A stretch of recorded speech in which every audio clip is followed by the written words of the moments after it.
Hey everyone, this is Shamin and you are watching Brush Up Your English. So in today's class, it's about how to read a textbook effectively and remember what you have read. But before begin, please press that subscribe button and the bell icon right next to it, and also give us a thumbs up because that motivates us. So in today's video, I am going to give you a step-by-step process of how to read a textbook effectively and active reading strategies and critical reading techniques.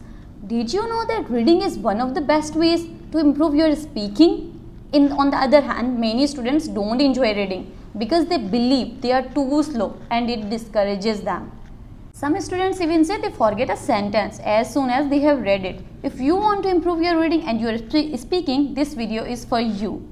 I will teach you a few techniques you can use to read faster and more efficient way. If you follow these tips in this video, you can cut your reading time in half. Towards the end of the video, I'm also gonna give you bonus tips about how memory works. So it doesn't matter which book you are reading or how old you are. These techniques are going to work for you. Let's begin with how to read a textbook.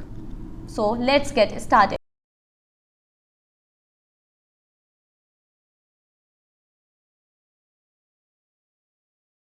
So step number 1 is your goal. You know, your goal is actually a strategic approach, how you are going to be tested on this book. Likewise, it MCQs, long ABC questions, short answers, fill in the blanks. Knowing this before you begin reading helps us to take a big picture approach on the book. So step number 2 is called impress. Create the right first impression. See, a new girl has joined your school and you want to make friends with her. Chances are there you are gonna ask people, hey, who she is, where she came from, before you start making that first conversation with her. Similarly, to create a good first impression on your memory, you need to prime your brain. Maybe you need to or want to read an overview of the content on the internet, go through a video or a documentary, become familiar before you dive in. Remember, content is king, but context is God. Step number 3, it is systematic skimming. Now, when you begin to have that first conversation with this girl, chances are it's going to have around the bigger topics, like which cities you have lived in with your parents, how many siblings do you have with this school, did you go to earlier, etc. Similarly, when you start reading that book with the first time, now that time you have already made that good first impression. Try making friends with the book. Skim the chapter, go over the points in bold, the blurbs and the headings, and formulate a big picture in your mind. So step number 4 is called associate. This is like sitting down with your book and reading the chapter from start to end. It's a bit like sitting down with your friend and having a long conversation with her. Now chances are you are going to associate some of the things you find out about her. For example, you may say she resembles my cousins, or she likes chocolate cake just like my neighbor. Similarly, building association with your text helps you remember it for a long time. For example, the date on which the war began was my father's birthday, or the character name resembles with my friends.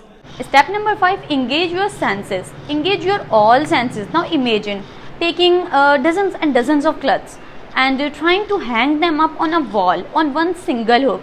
Chances are some of them might stay and most of them are just gonna fall down. What we need, multiple hooks of a different points on that wall. Likewise, our brain is that wall and reading the hook is one of hook on which we are trying to put all the information and hoping that it stays like that. We need to create multiple hooks in our brain, and our senses are those multiple hooks. First one is like sight. One sight, how do we develop a photogenic memory to help us recollect the entire text visually? I found that trying to remember which corner of the page information appeared on helped me recall it better in the exams. Also, think in pictures. The more vivid or clear images are, the more likely we are to remember it. Make mind maps, charts and diagrams. Maybe see videos and documentaries. Likewise, sound. Sound will help us to create new associations in a different part of the brain. So read out loud, especially with the keywords. You must read them aloud. Teach someone or discuss it with a classmate. There was a friend of mine who would come and tell me a new joke every single day. And once I said to her, how do you even remember all these jokes?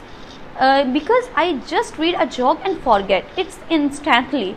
And she said, that's because I tell it to you. So telling and retelling information helps in retaining it greatly. Also use Richard Feynman technique to store information in your long-term memory. Teach it to a small child, identify your gaps. Go back to the source material, review it to come back, teach it to the child again until the little one completely understands what you are trying to say them. Third is writing. Writing quality piece of writing creates new hooks in the brain. In fact, research has shown that if you read a book without cover writing anything, that perhaps to the worst way to read a textbook. So how about you make small notes or highlight within the text itself to make notes of your own. Read when you are more energized, early in the morning or just after nap, and stop reading when you feel tired. So number 6 point is critical reading. How do we engage the brain in a way that think about the information that we are reading? The first is to become a detective. How about yourself? Ask a question before you start reading the text. You will be like detective looking for clues and information. Ask yourself, why did the author say this? Or do I agree with the author's conclusion? Or where is the evidence? Also think about the implications of the content in life in general, and perhaps you can also think about how the content relates to your personality and experiences. So step number 7 is to repeat. Repetitions helps to solidify our memories. Reread and tell again and again, or retell. And if you don't want to read them entire text again, you can read these highlighted sections. Sometimes we read one paragraph many times. New connections begin to get formed in the brain. So step number 8 is condense and simplify. With repeated readings, now you should be able to read the entire chapter onto a one page of notes. This is going to be really useful to you when you are doing that last minute revision. So now it's the time for the bonus tips. Bonus tip number 1 is a small part, is called a small read. Small segments of 10 to 15 minutes and take a break. Breaks are very important to your brain to be able to process the information and put it to back into your long-term memory, and slowly start increasing the duration of these segments up to 20 or 25 minutes. Bonus tip number 2 is called energy. Read when you are more energized early in the morning or just after nap, and stop reading when you feel tired or begin to lose. And bonus tip number 3 is practice. Practice, practice and practice. Read every day and enjoy reading. So that is all from me. I hope you enjoy and greatly benefited from this video, and now you are going to go back and read the textbook more efficiently. And in the meantime, press the subscribe button and gives us thumbs and press the bell button. That motivates us, and happy watching.